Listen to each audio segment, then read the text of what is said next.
नमस्कार, मी स्नेहल चौधरी. आपण पाहत आहात LS मराठी. पाहुयात महापालिका विशेष बुलेटिन. पुण्यानंतर आता पिंपरी चिंचवड महापालिकेमध्ये नागरिकांसाठी PMPML बस मेट्रो सेवा मोफत असणार असल्याची घोषणा उपमुख्यमंत्री अजित पवार यांनी जाहीरनामा प्रकाशित करताना केली आहे. नागरिकांचा प्रवास कमी व्हावा, प्रदूषण कमी यासाठी ही हमी दिली असल्याची अजित पवारांनी सांगितलंय.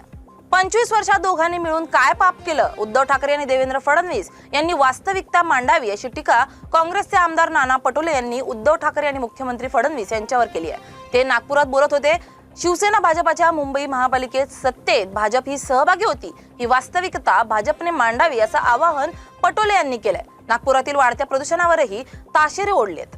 विरोधक वारंवार चुकीच्या वल्गना करत आहेत, तरी सुद्धा मुंबई आणि ठाण्यातील जनता महायुती सोबत उभी आहे असं प्रतिपादन खेडचे नगराध्यक्ष वैभव खेडेकर यांनी ठाण्यात बोलताना केलंय. ठाण्यामध्ये निश्चितच युतीचा भगवा महापालिकेवर फडकणार असल्याचा विश्वास वैभव खेडेकर यांनी व्यक्त केलाय.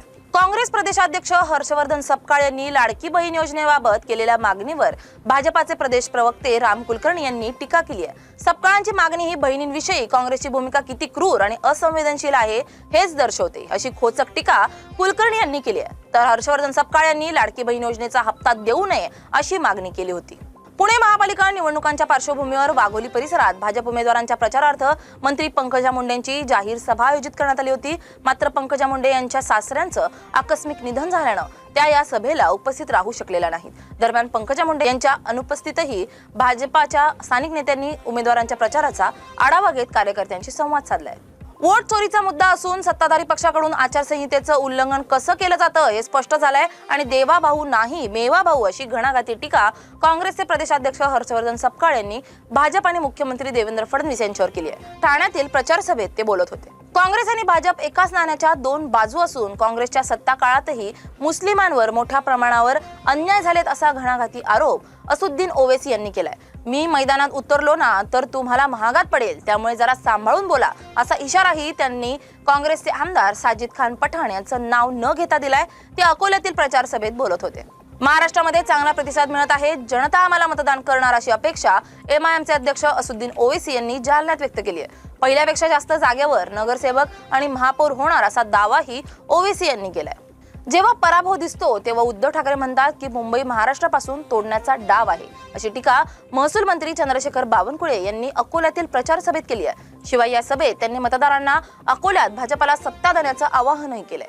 मीरा भाईंदर प्रभाग क्रमांक 10 मध्ये शिंदेच्या शिवसेनेच्या उमेदवारांच्या प्रचारार्थ भरत गोगावले यांच्या उपस्थितीत भव्य प्रचार रॅली पार पडली आहे. यावेळी कार्यकर्ते, पदाधिकारी आणि नागरिकांनी मोठ्या प्रमाणात सहभाग नोंदवलाय. ढोल ताशांच्या गजरात पक्षाचे झेंडे आणि घोषणा देत परिसरात उत्साहाचं वातावरण निर्माण झालं होतं. सर्वांगीण विकासासाठी पाठिंबा द्यावा असं आवाहन गोगावले यांनी केलंय. अर्जुन खोतकर यांचा 1 वर्षाचा वनवास अजूनही बाकी आहे. 1 वर्षानंतर जालन्याच्या लोकांना मुंबईत शपथविधीसाठी बोलावलं जाईल. इतकंच नाही तर अर्जुन खोतकर कॅबिनेट मंत्री होणार असं वक्तव्य आमदार अब्दुल सत्तार यांनी केलंय. जालन्यातील प्रचार सभेत बोलताना सत्तारांनी आमदार अर्जुन खोतकर यांच्या मंत्रिपदाचे संकेत दिलेत. पाईप चोर गुंडांना मदत द्या म्हणण्याची महायुतीवर वेळ असं म्हणत माजी मंत्री एकनाथ खडसे यांनी भाजपावर टीका केली आहे. इतकंच नाही तर जळगाव शहरात भाजप उमेदवारांची बिनविरोध निवड करण्यासाठी गुंडागर्दीचा वापर केल्याचंही एकनाथ खडसे यांनी म्हटलंय. त्यांनी जळगावात प्रचार सभेत भाजपमधील इन्कमिंगवर निशाणा साधलाय. मुंबई महापालिका निवडणुकीच्या तोंडावर ठाकरेंच्या शिवसेनेला मोठा धक्का बसलाय. गोरेगावमध्ये माजी नगरसेवक दिलीप शिंदे यांनी आपल्या पदाचा राजीनामा दिलाय. वॉर्ड मनसेला सोडल्यामुळे दिलीप शिंदे नाराज होते. राजीनाम्यानंतर शिंदे कोणत्या पक्षात प्रवेश करणार याकडे सर्वांचं लक्ष लागलंय. माजी मुख्यमंत्री अशोक चव्हाण यांच्या वक्तव्याचा राष्ट्रवादीचे प्रदेशाध्यक्ष सुनील तटकरेंनी समाचार घेतलाय. 1 किलो काय 2 किलो मटण पाठवा, आपण त्यांना घरी बसवा असं आवाहन करत तटकरे यांनी चव्हाण यांच्या वक्तव्याचा समाचार घेतलाय. नांदेडमध्ये काही दिवसांपूर्वी अशोक चव्हाण यांनी रोज खा मटण पण दाबा कमळाचं बटण असं वक्तव्य केलं होतं.